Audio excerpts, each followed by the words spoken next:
Hello and welcome. I'm Susan Moore, children's author, and today we're going to read again from Emerald Secret, the second book in my Nat Walker Trilogy for kids and everyone who loves adventure.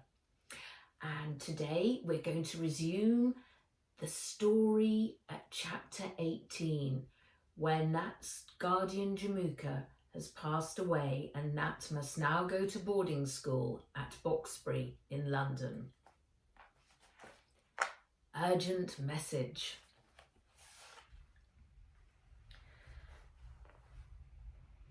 "What time is it?" said Nat, stirring in her bunk. 4:16 a.m, said Fizz. She opened an eye.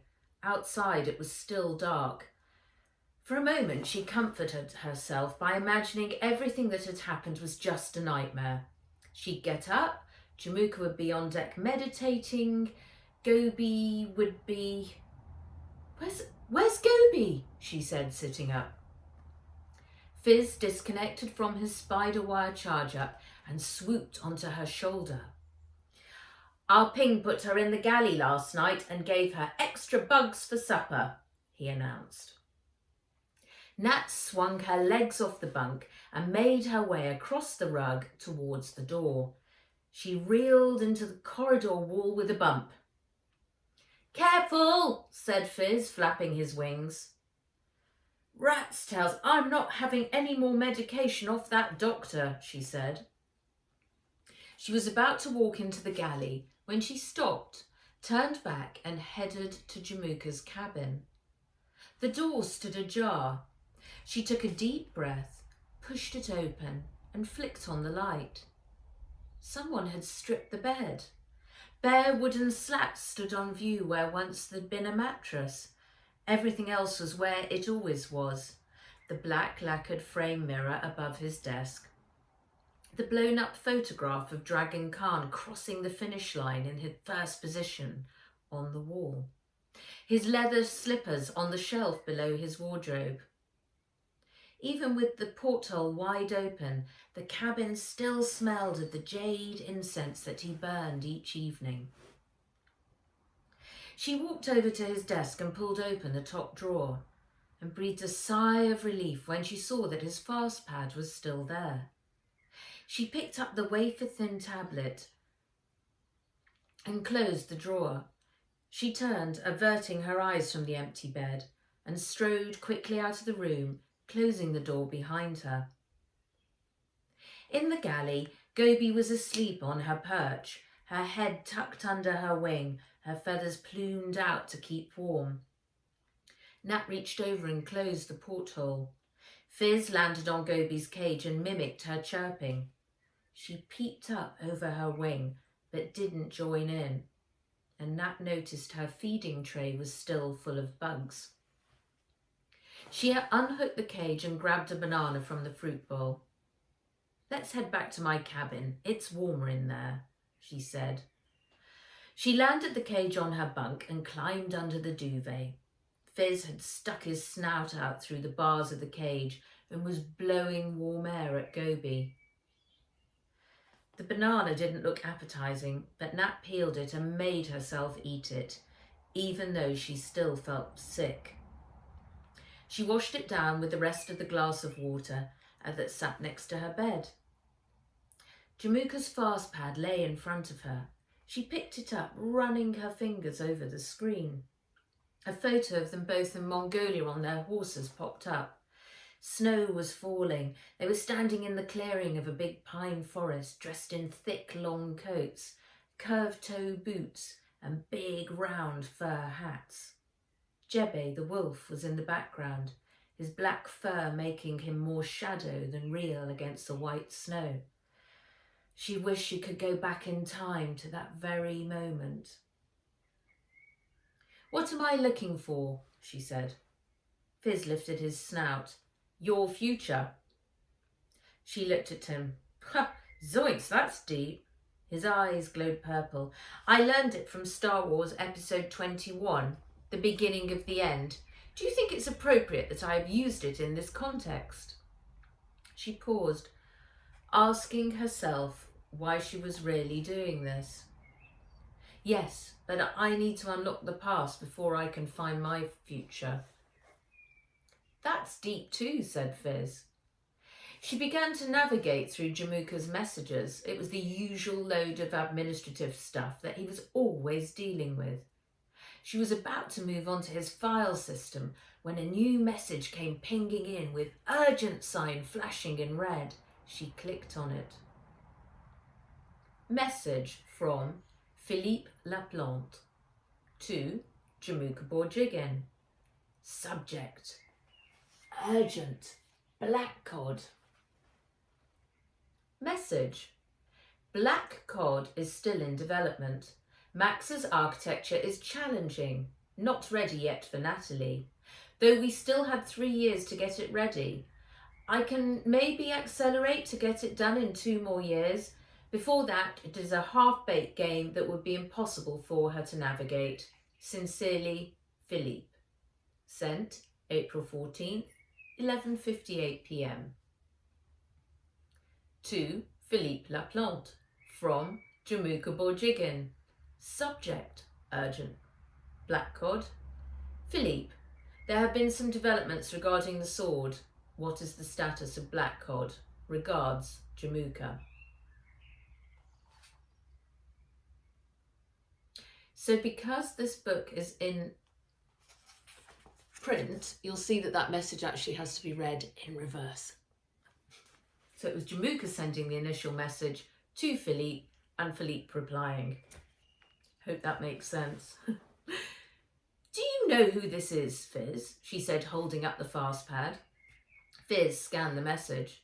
His eyes flashed red while he searched the net. Negative. The email address is to a blocked domain, so I don't have access to who owns it. There are 11,682 people by the name of Philippe Laplante.